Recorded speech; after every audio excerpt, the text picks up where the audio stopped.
సంగారెడ్డి జిల్లా జరాసంగ మండల కేంద్రంలో నిమ్స్లో భూములు కోల్పోయిన 269 మంది రైతులకు సుమారు 500 ఎకరాలకు 22,72,72,493 రూపాయల చెక్కులను రైతులకు అందించారు.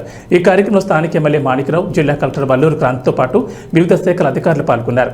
ఈ సందర్భంగా మంత్రి దామోదర్ రాజనరసింహ మాట్లాడుతూ 2018లో కాళేశ్వరం మల్లన్న సాగర్ భూ నిర్వాసితుల కోసం 123 జీవో రద్దు చేయాలని, అసైన్డ్ భూములు పట్టా భూములకు సమానంగా నష్టపరిహారం చెల్లించాలని పోరాటం చేశారన్నారు.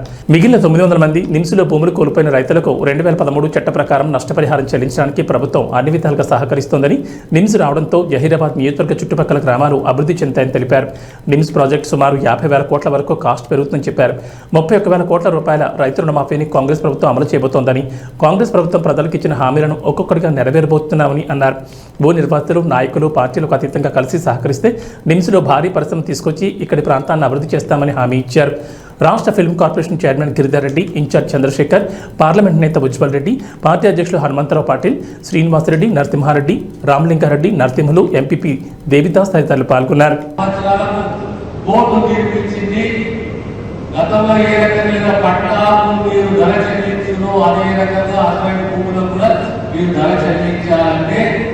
ఈరోజు 500 మంది రైతులకు సంబంధించి 22 కోట్ల రూపాయల నష్టపరిహారం ఈరోజు ప్రభుత్వం చెల్లించబోతున్నది.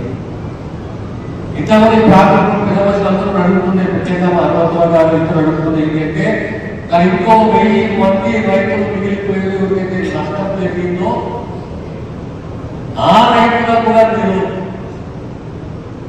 ఆదుకోవాలి, వారికి ఆర్థిక సహాయం చేయాలి. ఏ రకంగా ఈ 500 రైతులను మీరు ఆదుకున్నారో అదే రీతిలో, అదే పద్ధతిలో వారు కూడా మీరు ఆదుకుంటే ఇప్పుడైతే భూసేకరణ కొనసాగుతున్నదో 2013 చట్ట ప్రకారం, మిగతా భూసేకరణ 2013 చట్ట ప్రకారం ఇవ్వండి.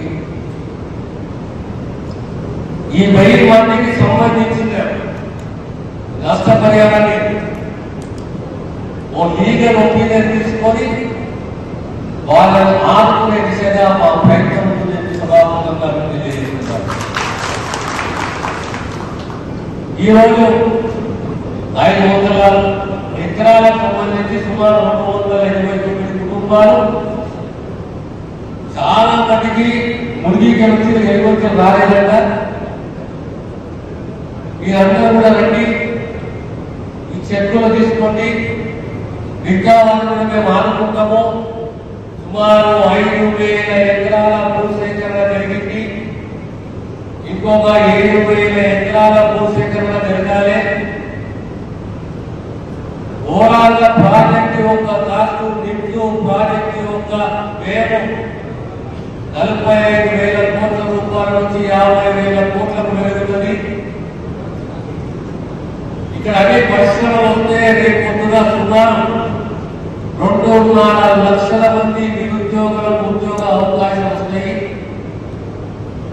తిరిగి 1,20,000 కోట్ల రూపాయల వరకు మనకు ఆదాయం వస్తుంది. ఈ నిధి వల్ల న్యాయస్థానంలో నాయకులు కూడా ఐక్యమత్యంతో ఆర్గనైజేషన్ డెవలప్ చేసుకొని మా పిల్లలకు మా యువతకు స్కిల్ డెవలప్మెంట్ ఇంకోటి అని కోరాలి. నైపుణ్యాన్ని పెంచే విధంగా ప్రభుత్వం సహకరిస్తుంది. ముఖ్యమంత్రి గారు చెప్పారు, మేము ఐటీఐలు స్థాపిస్తాము, ఐటీఐలో నైపుణ్యాన్ని పెంపొందించి పెంచే దిశగా మా కృషి ఉంటుంది, ప్రయత్నం ఉంటుంది. Skill, semi skill, high skill, కనీసం స్కిల్ డెవలప్మెంట్ లో మా గ్రామము, మా ప్రాంతము, మా మండలము, మా నియోజకవర్గము, మా ఈ ఏరియాలో మా పిల్లలకు అవకాశం కావాలి, మా గ్రామంలో యువతకు అవకాశం కావాలి. అది యువతకు కానీ మా ప్రాంతంలో ఉన్న స్కిల్ డెవలప్మెంట్ ఉన్న నైపుణ్యంగా ఆ యువతకు అవకాశం కావాలి, ఉద్యోగం కావాలి. మా భూములు కోల్పోయినా మేము, బాగా భూములు కోల్పోయినాము, ఖరీదైన భూములు కోల్పోయినా రేపు మా పిల్లలకు ఉద్యోగం కావాలని చెప్పి ఆ దిశగా మీరు ఐక్యంగా కృషి చేస్తే ఖచ్చితంగా ఈ ప్రాంతానికి ఏ కంపెనీ కానీ, ఏ ఫ్యాక్టరీ కానీ, ఏ విదేశీ ఫ్యాక్టరీ కానీ మీ ప్రాంతానికి వస్తుందగా మీరందరూ కలిసి గట్టిగా ప్రయత్నం చేస్తే ఈ గ్రామము, ఈ ప్రాంతంలో ఉన్న యువతకు గొప్ప భవిష్యత్తు విషయాలు తెలియజేస్తున్నానో దానికి మా సంపూర్ణమైన సహకారాన్ని కూడా మరొకసారి మీకు వినియోగించుకుంటున్నాను. మొదటి చెప్పింది ఇది చాలా గొప్ప అవకాశం, ప్రత్యేకంగా ఇవ్వడం. అందుకే జనతో వినియోగించుకుంటున్నాను. రాజకీయాలకు అతీతంగా, పార్టీలకు అతీతంగా ఆర్గనైజేషన్ డెవలప్ చేస్తాం. అయ్యా మా పిల్లలు కాంటాక్ట్ చేసి, మా పిల్లలు ఐటీఐ చేసి, మా పిల్లలకి నైపుణ్యం ఉన్నది, మాకు అవకాశం. హై స్కిల్ కాదు, సిటీ స్కిల్, ఇలాంటి అవకాశం మా ప్రాంతంలో పిల్లలకి ఇవ్వండి. మీరు భూములు కోల్పోయినామని ఆలోచనతో మీరు ముందుకు వస్తే ఖచ్చితంగా మేము కూడా మా సాయంగా కృషి చేసి మిమ్మల్ని మీ భాషగా ఉంటాము, మీకు మద్దతు కలుగుతాము, మీకు అవకాశం కల్పించే దిశగా మా కృషి ఉంటుందని చెప్పి సౌకర్యంగా మనం చేస్తూ విసులు రుణమాఫీ సుమారు 31,000 కోట్ల రూపాయల రుణమాఫీ ఈ ప్రభుత్వము ప్రధానంగా ఉన్న వార్తలని ఒకటి అంచెలుగా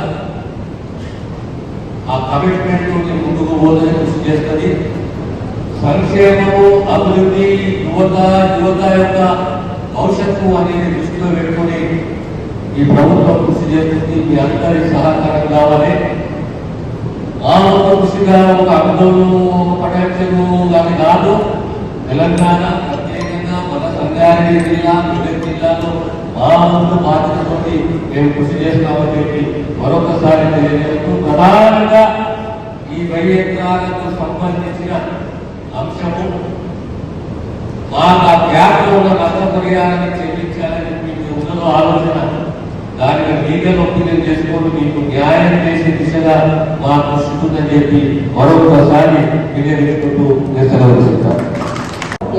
మరియు జరాసంగం మండలాల్లో 12,000 ఎకరాల వరకు కూడా నేషనల్ ఇన్వెస్ట్మెంట్ మ్యానుఫ్యాక్చరింగ్ జోన్ అన్నది రానున్నది.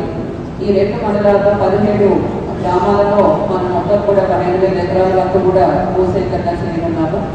మరి ఇది ఇక్కడ రావడం ఎంతో అదృష్టకరం.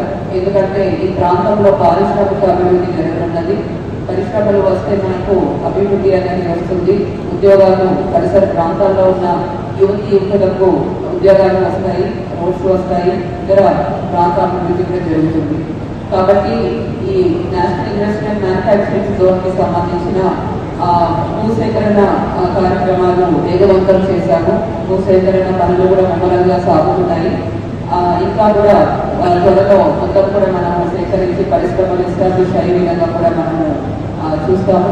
మరి దీంట్లో 2017లో జరిగిన భూసేకరణలో అసైన్ ల్యాండ్ ఎవరికైతే ఉందో, ప్రభుత్వ భూమిలో అసైన్స్ ఉన్నారో వారికి పరిహారం తక్కువ వచ్చింది అని ఒక రిప్రజెంటేషన్ ఇవ్వడంతో గౌరవ మంత్రి గారు కూడా ఆలోచించడం జరిగింది.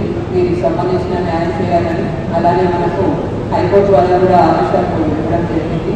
మరి ఈ 2 కూడా మనము చేసుకొని ఇప్పుడు ఈరోజు మొత్తం 500 ఎకరాలకు 20,000 కోట్ల వరకు కూడా 69 మంది రైతులకు ఈరోజు మనము పరిహారం చెల్లిస్తున్నాము. ఇంకా కూడా ఏదైతే ఇంట్లో ఉన్న భూసేకరణ పనులు ఉన్నాయో అవన్నీ కూడా త్వరలో ముగించి వారికి కూడా మనము భూసేకరణ పరిహారం అనేది త్వరగా అందిస్తాము. సో ఈ భూసేకరణ కార్యక్రమంలో పనులన్నీ కూడా చాలా నిష్పక్షపాతంగా జరుగుతాయి. ఎవరు కూడా ఇటువంటి జనాలని అడగాల్సిన అవసరం లేదు. అధికారులు చేస్తారు. ఎక్కడైతే ఏదైనా ఇబ్బంది పడినా కూడా ఇమీడియట్గా మా దృష్టికి తీసుకొస్తే ఇబ్బంది చేసే వాళ్ళ మీద కూడా కఠిన చర్యలు తీసుకోవడం జరుగుతుంది.